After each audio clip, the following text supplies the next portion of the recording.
the MDL Marina's South Coast and Green Tech Boat Show, guided by Raymarine.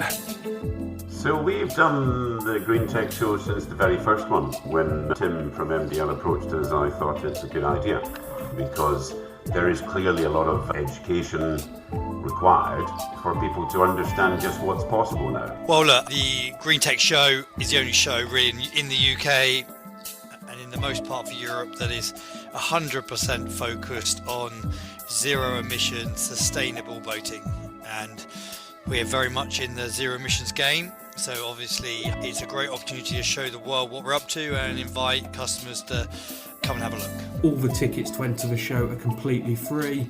If you want to have a proper look at some boats and really get to talk to the brokers and look at what sort of possibilities they are for purchase, you can also book appointments to spend a good hour and a half with the brokers and the dealers, which means that it's a show for everyone really.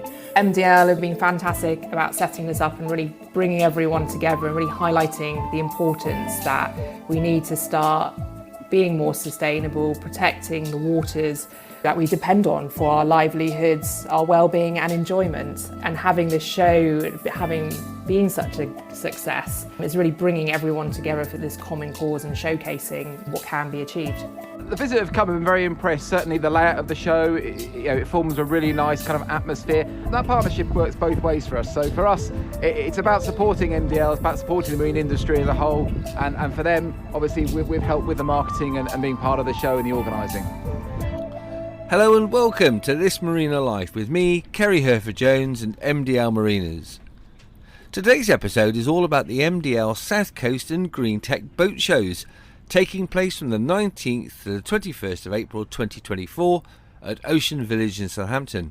This event brings together both power and sail, along with many new innovative eco-friendly products, all at the same great venue with over 80 new boats to explore. This is an ideal opportunity for serious buyers who want to experience a high quality range of boats in stunning surroundings.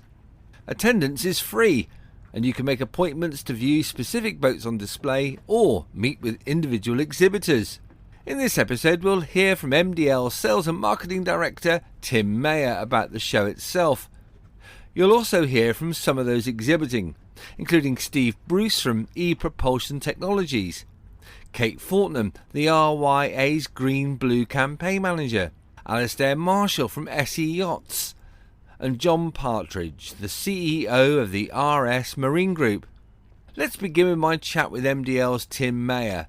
I started by asking him how many years these boat shows had been going on at Ocean Village. So this will be our 5th year in total. It didn't happen in 2020 for obvious reasons, but 2024 will be our 5th boat show. So it's clearly ticking a lot of boxes for a lot of people. Ethos behind it and plans for this year, Tim, perhaps you could talk us through that.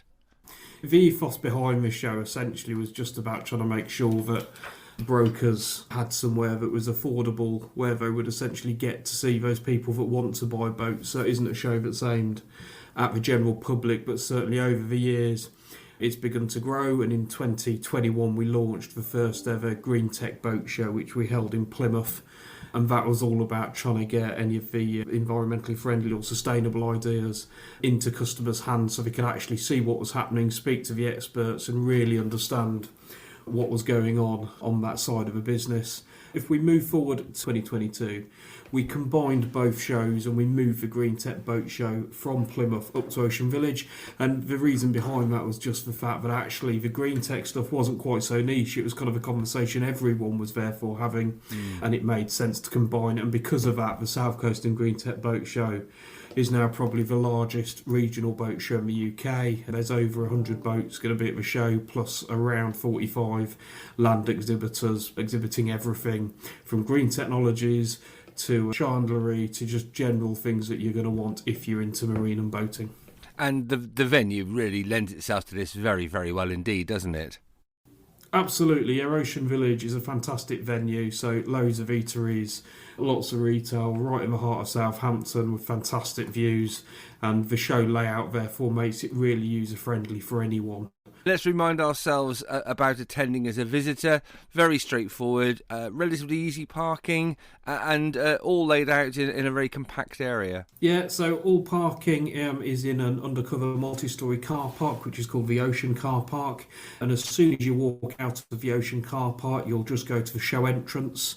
All the tickets to enter the show are completely free. If you want to have a proper look at some boats and really get to talk to the brokers and look at what sort of possibilities they are for purchase, you can also book appointments to spend a good hour and a half with the brokers and the dealers, which means that it's a show for everyone really, from those guys that aren't sure if they're purchasing or not, but also for the guys that want some serious time with the brokers, and then you've got the opportunity to do so.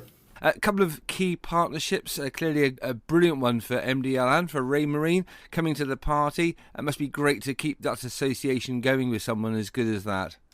Yeah, it's fantastic. I think Raymarine really see the value in this show, and that's why they've supported the show every year since its inception. They have a really nice display stand on the land area, but they've also got, I think this year, 1 or 2 demo boats that are in the water, so you can go on board and really get to see what that kit does in action. So it's quite exciting stuff. Excellent. Now, I know you've got another key partner, somebody that you're working with and have been working with for a little while, is Candela.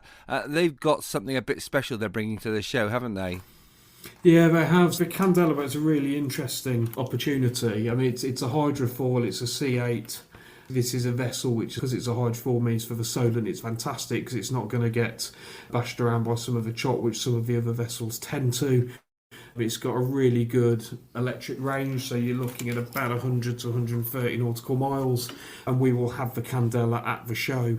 I think it's probably going to be in the water, but they are talking about having it on the land so people can see those hydrofoils in action. And that's being brought in by SE Yachts, who now have the UK distribution for it. So really exciting stuff. Yeah, very, very interesting indeed. A specialist bit of kit, this one. Now, Ocean Globe Race going on. They obviously managed without you, Tim, but they're cruising around the world quite quickly, aren't they? They should be finishing, I understand, at the Royal Squadron finish line, which is great. I think the honesty is, if you've been following the race, you'll know that you've kind of got a pack of leaders at the front, which tends to be 2 or 3 boats, which is our own Maiden, it's the translated 9, Penduic, and also the 4 boats really in Spirit of Helsinki, or translated 9, I think are probably going to be out of it now, so we're really looking at Penduic, Maiden and Spirit of Helsinki. And so we'll have to see when they come back and how, but I think we've definitely got Maiden coming back in, and I think she's going to be doing some sort of finish event which will actually be at the show, which is quite exciting. So for those that are interested in those boats, there'll probably be a few of them in Ocean Village when the show is on. The rest of the fleet will still probably be finishing the race, and then on the Saturday I think we're going to have a bit of a bash to welcome the Maiden crew back, and that would mean sort of Tracy Edwards here and some others, so it should be a really good time. It's bringing back the memories of the 70s, 80s particularly, like old times in many ways, Tim.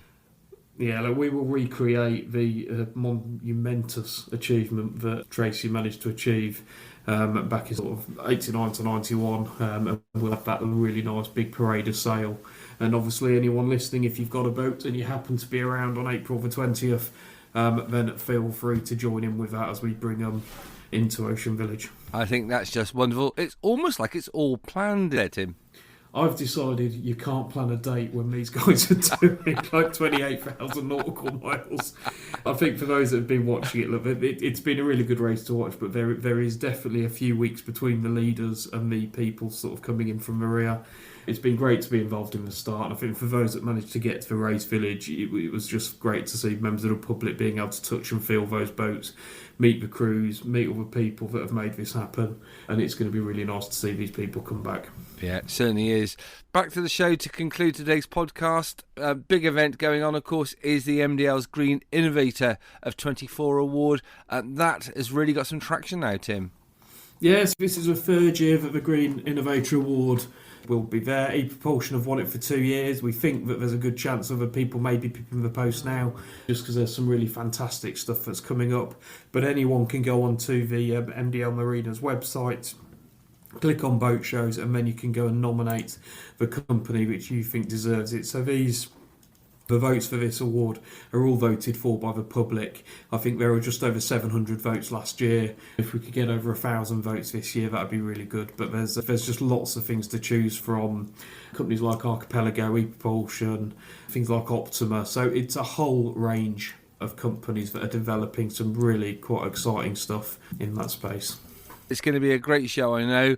Plenty of information, all available via the MDL website. And of course there, as you quite rightly say, Tim, people can register for a free ticket. And the show, 3 days, busy 3 days, you're going to be there? Yeah, I'll be there every day. The show's on, as I say, from the 19th to the 21st of April. The doors for the public open at 10 o'clock in the morning, and the show finishes at 6 p.m. with last entry at 5 p.m. As I say, attendance is free, so you can just go and book your tickets online. If you can't get to the show, though, there is also a virtual show, so you can have a really good look around that and see what's there. And we've also got talks every day through the show in the Innovation Hub, which is on the land side. And some of the guys already booked in to talk are the Raymarine Group, Archipelago Expedition Yachts, Optima Electric Yachts. We've got a panel discussion. The Green Blue are going to be there. I think Pixie may be coming back in as well, and I think actually the handball lifeboats might be there too. So lots of really interesting stuff to hear. The Global Sales Director of ePropulsion Technology is Steve Bruce, and he's up next. The company was started by 4 friends at the Hong Kong University of Science and Technology in 2012 and is now regarded as the market leader in its sector. I asked Steve to tell me about his own personal connection with the sea and a little bit about the company he represents. I started sailing when I was 13 years old in the west coast of Scotland on charming little vessels the likes of a Loch Long or a Piper. I've enjoyed racing most of my life, although sadly I realised that I've not actually raced for about the last 10 years. And that would appear that I've allowed work to get in the way. So I intend to do something about it. I got into the marine industry in 2005, originally selling yachts, mainly racing yachts. And the business sort of evolved from there into selling cruising yachts and then manufacturing small ribs. It was from the manufacturing the foldable ribs that we got into electrification originally, because most of the little ribs that we built went out the door with little 1 kilowatt outboards on the back of them. I discovered ePropulsion. Of course, that became my motor of choice to go on the back of the foldable rib. I took on the distribution of ePropulsion products in the UK around 2016.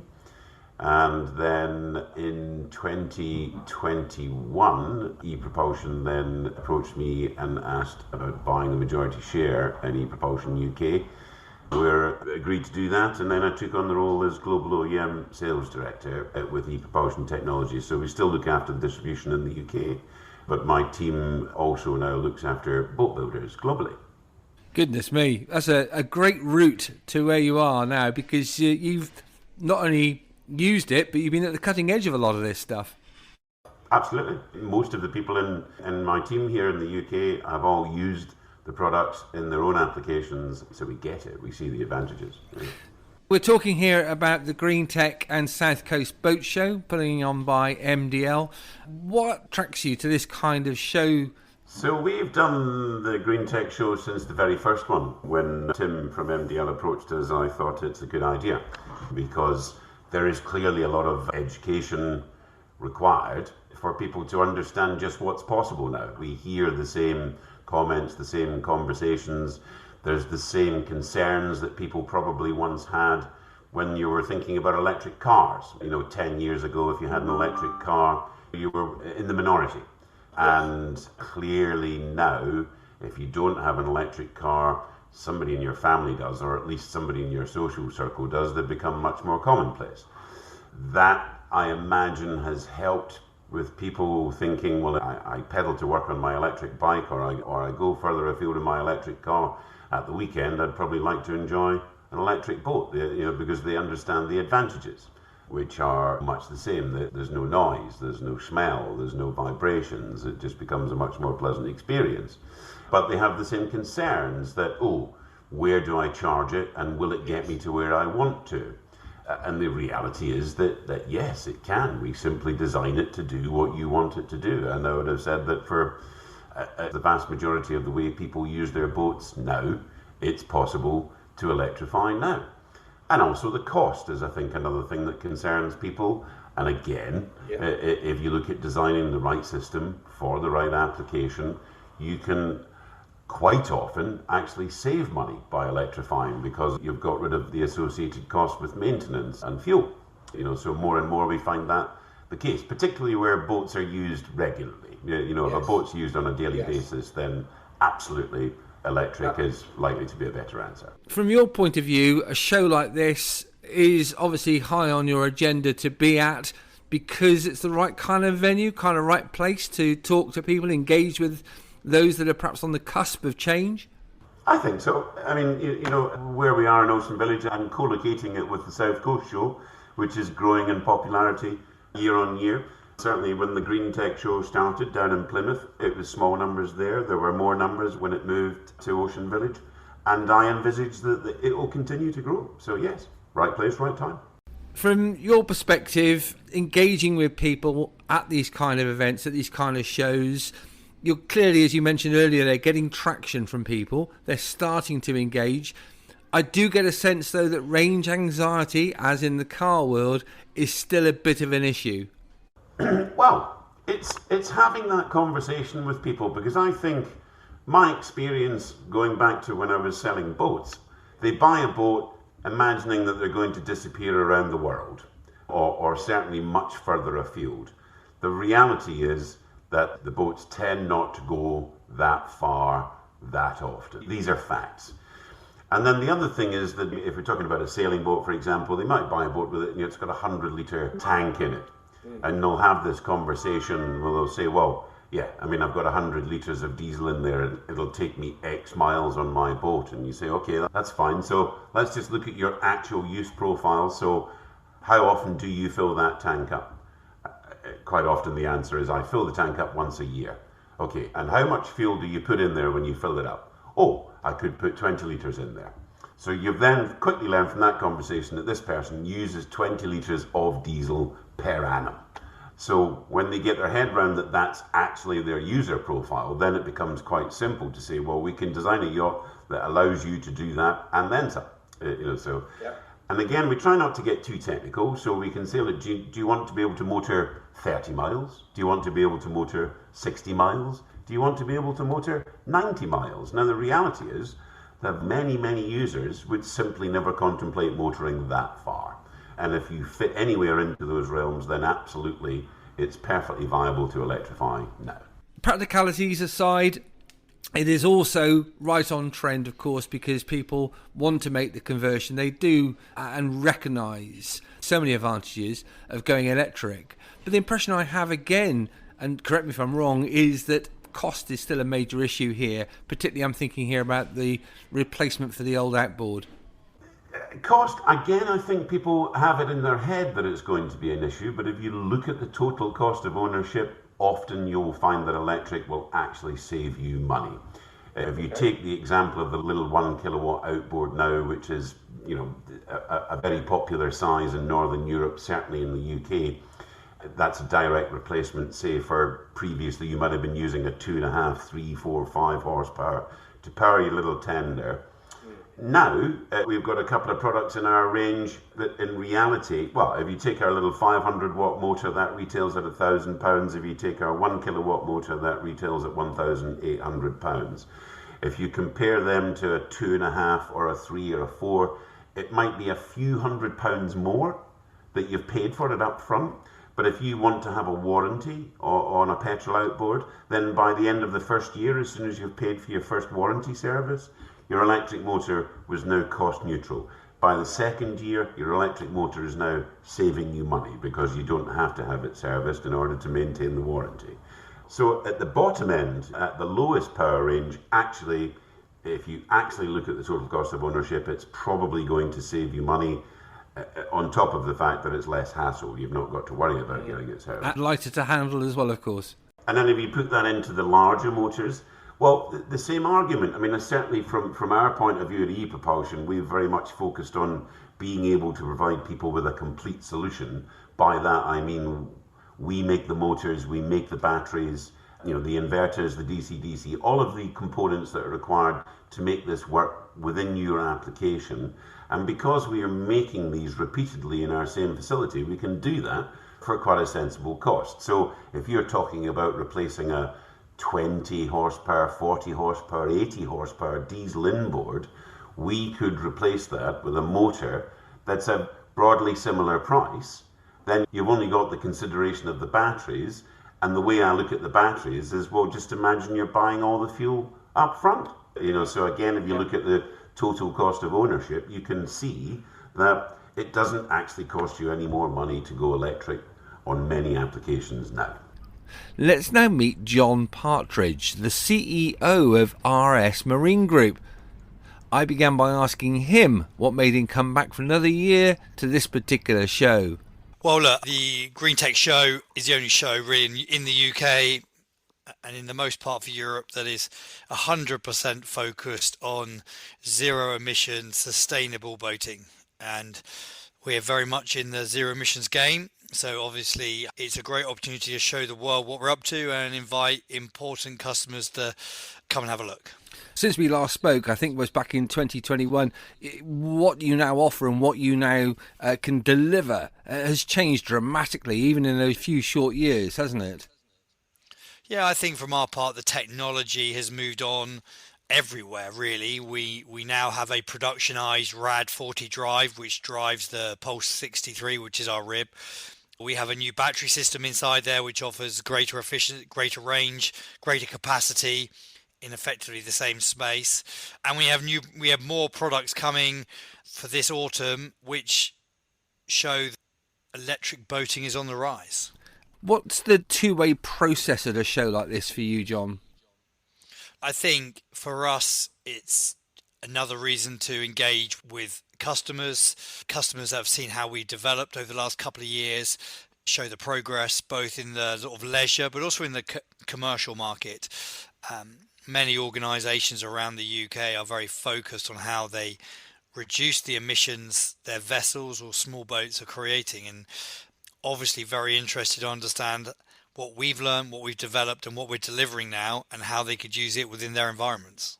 And given the kind of sector has multiplied over the last few years, is there a connection between you and others in a similar area that you're now in? The number of organisations involved with, electric / zero emissions boats is growing every year, which is great. The market is definitely growing. We have very strong relationships with several people in that marketplace. And a couple of them being very significant partners. And as the world of electric boats grow, there's not going to be one size fits all. It's going to need many boat manufacturers, battery operators, battery manufacturers, drive manufacturers to suit everybody's needs. Yeah, that's the point. It's going to be a collaborative exercise. It's not one area of tech that's going to suddenly transform everything. And the big issue, of course, as it is in the vehicles, on the road transport, and you and I talked about this all the years ago in 2021, is that battery technology was always going to be the key to unlocking and making these boats practical, useful, and more importantly, reliable. Absolutely. Certainly in our journey, the battery technology has made a leap forward in the last 12 months. What was a 46 kilowatt battery on board the Pulse 63 is now a 63 kilowatt battery. Wow. So we've added capacity for the same weight in the same space. So we've gained, broadly speaking, a third, which is hugely important. And in the nature of how we've developed our battery and the componentries that sit around it, because the battery is just one part of it, but the various battery and the various management systems that look after the battery in terms of temperature, where it sends its power, is changed so far, and from a product that was relatively unstable now to a product which is proven from our side to be highly reliable. And that gives you the confidence to be able to go to a market and go to a show like this. And there's the whole issue around charging points. And certainly the impression I'm getting from talking to a lot of the marinas is where they used to perhaps say, well, we're going to put one or two in. They're starting to really invest some decent money now in getting the charging points right. And from, I presume from your point of view, it's about the fact that actually they don't all have to be smart chargers or high capacity chargers. The products that we have right now and the products we are developing are what is known as CCS2 enabled, which means they will be able to manage DC rapid charging like a car does at a motorway service station. But also we felt it was really important that vessels should be able to charge off sort of a standard grid infrastructure, so standard pontoon power, 16 amps.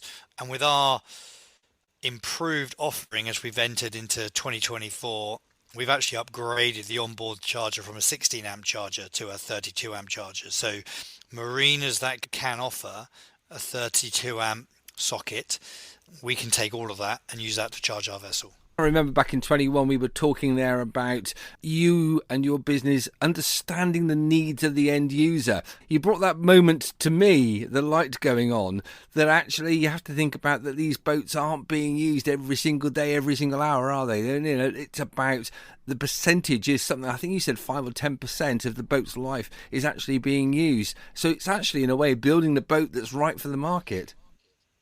Absolutely. I mean, we are engaged with many customers. And I think what we've discovered is, one, even with commercial operators, they don't go as far or use as much energy as they think they do right now. And when we've monitored them, we realize they do a lot less. And what we offer is more than within the realms of the day-to-day operation. Obviously, leisure customers are a lot more difficult. They don't necessarily have set patterns, and they like to have lots of flexibility. So in the leisure market, it's slightly hard. But even with that, again, I have a boat in Port Harbour. I enjoy it on Saturday and Sunday afternoons when the sun's out. Yep. I travel as far as Brownsea Island. I anchor, I read the paper, and I chill out. I mean, I'm not travelling hundreds of miles. I'm going about 3. So it's, again, battery technology can now handle that without any issue at all. There's 3 days now coming up for the Green Tech and South Coast Boat Show. You're going to be there, I presume, on the stand? I will be there on the stand with some of my colleagues. We'll also have the opportunity, I think, to present what we're up to on the stage in a couple of talks we're going to do during the event. So we'd recommend everybody to come down and see what's on offer. And you want to hear from people, don't you? I mean, you said this at the beginning. It's a two-way traffic here. Absolutely. We want to understand what people are trying to achieve with their current boat, or what if they want to go into the world of zero emissions. And let's be real, in some places in the UK, it will not be long before they have no choice but to be on some kind of zero emissions driven vessel. Then understand what they do, what they want to do, and what people like us and other manufacturers and other drive manufacturers can help with that transition process. Also now joining us is Kate Fortnam, the RYA's Green Blue campaign manager, where she manages not only the environmental awareness programme for the RYA, but also for British Marine. I asked her what the theme was of her stand this year. We're focusing on the protection of seabed habitats because the Green Blue and the RWA has been involved in the Life Recreation Remedies project, and it's looking at restoring and protecting seabed habitats such as seagrass. So what we're doing is we're there on our stand to talk to boat users about seagrass and these habitats, but what they can do in terms of sustainable anchoring and also more sustainable advanced mooring systems. So that's new technology that's been developed and trialled in 5 sites in the south of England as part of this project. And we will have a life-size example of an advanced mooring system for visitors to look at. And it's a great opportunity also to talk to other boating businesses who may wish to implement these and actually install them in their waters. And finally, I got to talk to Alasdair Marshall, a director of SE Yachts, who are bringing a very special vessel to the show that his company now have the UK distribution rights for. We've been selling originally Arkona sailing yachts since 2000. We took over the business in late 2017, early 2018. Since then, we've taken on some new brands, and we're an agent and dealer now for high quality and low production boats and yachts. Hamble based, and everybody in our business, we're all very passionate boaters and sailors. We really love to get people out on the water on their dream boats, and it's something that we've been doing now for a few years. We're all lifetime in the industry, I'd say. What is it that gives you the passion about sailing, or about getting out onto the water, Alasdair?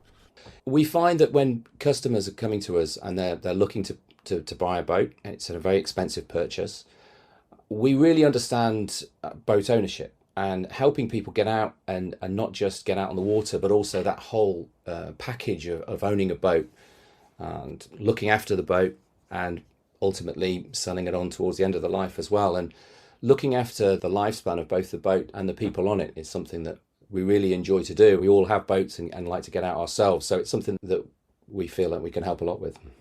And the Green Tech and South Coast boat shows, I mean, perfect position for you, right time of year as well? Absolutely perfect time of year. We were one of the founding brokers and agents when the show set itself up 4 or 5 years ago now. And after the London Boat Show disappeared, there was a sort of missing platform at the beginning of the season. And a group of agents got together, and then MDL later took it forward and did an amazing job. And the organisers have done an incredible job of building a very successful show over the last few years. So the timing of the show is great. It's the beginning of the season, and actually the setup is fantastic. We find that Ocean Village is very much a natural and right alongside the Grand Harbour Hotel, who are also very supportive. It's a great place for customers to come along, see the show and see everything that lots of boat companies have to offer. So let's talk now about what SE Yachts are bringing to the party this year. We're bringing our Arconas again. We've got 2 Arconas, a 385 and an Arcona 435 Mark II.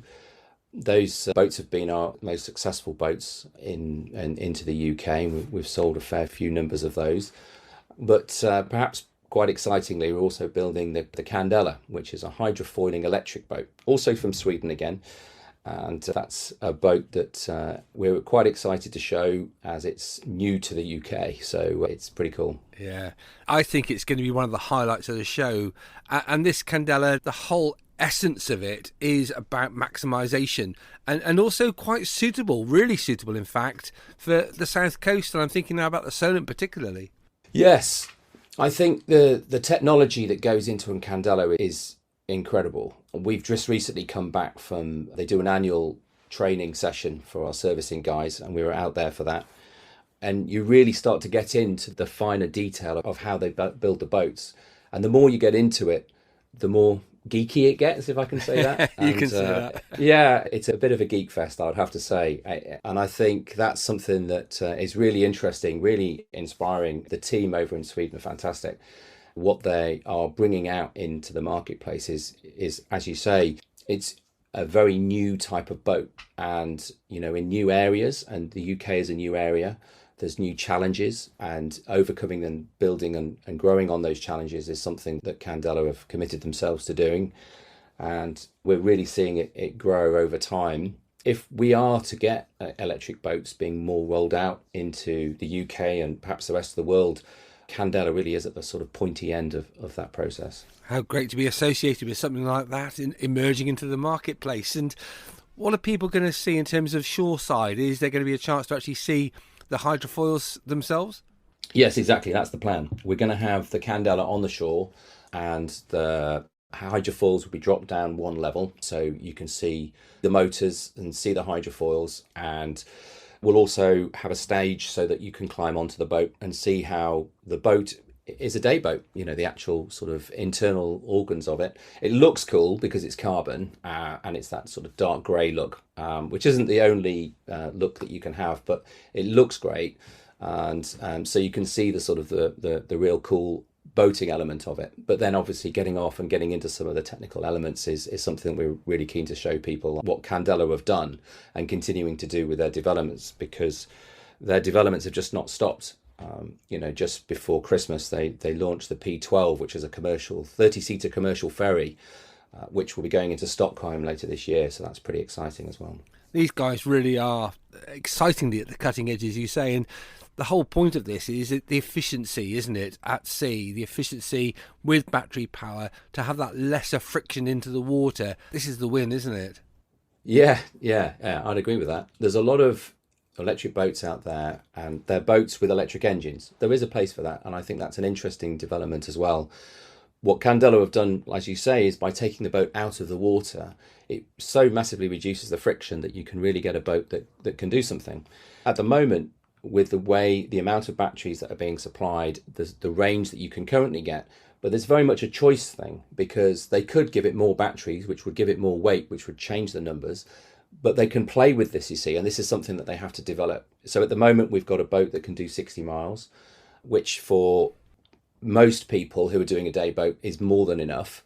Alongside that, we can start building up infrastructure, which is coming. You know, Aqua Superpower have started to put lots of charging points into various locations around the UK.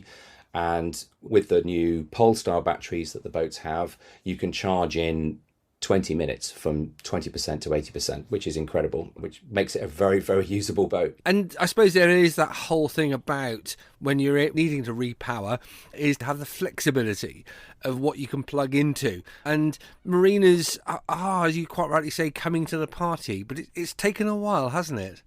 That's very true. There's challenges there as well, because infrastructure on getting three-phase out to different marinas is not easy. You know, that's holes in the ground, so that doesn't make life easy. But it is coming, and I think where it currently stands is that if you can have a boat that you can use on a daily basis, that's fantastic, which means that basically you're fully charged at the beginning of the day, you can go out and have your days out on the water and back in at the end of the day and recharge, away you go. That's fantastic. But being able to start having more superchargers in various locations that people can easily use is also going to be really important. And it's growing, but that will add to the usability factor as time moves on. So the more people that get involved, the more demand there will be, and the more it will happen. So it's a step process. Let's talk a little bit more about the show itself. Are you going to be there for the 3 days? Yes, we will be. For us, it's just a great opportunity to meet customers. The show has been very much designed for serious boat buyers and serious customers. And what is great about that is that people will come down, they can get a real one-to-one experience with ourselves on the boat or on the shoreside element or with various manufacturers. And often when we're at some of the bigger shows, there's lots of distractions, lots of people, but to be able to have that sort of one-to-one time and really get into it, we've had people who'll come along and they want to have a look at the bilges and they want to talk about the details, and that's really important because that is what boat buying is all about. So we have the time to be able to do it. We have that space to be able to provide that attention. It's a good show for both customers and for ourselves, so we really enjoy it. Excellent. And you'll be ready for a small libation come Sunday afternoon at the end of it all. Yeah, boating and beer. So yeah, nice to have a beer at the end of the day with the troops. Absolutely. It's always fun actually on the Sunday when they open the pontoons after everyone's gone, because the other thing that always happens is all the boats start piling and wanting to go home. Not everybody goes home on the first night, of course, but you'll often get a bit of a flotilla of boats, a line of ducks all heading back to their various marinas, and it's all quite good fun. Thank you to all the guests who took part in this episode talking about the South Coast and Green Tech boat shows. Those dates again are Friday the 19th, Saturday the 20th and Sunday the 21st of April 2024 at Ocean Village, Southampton. Just search MDL Marinas for your free tickets, and I look forward very much to seeing you all there.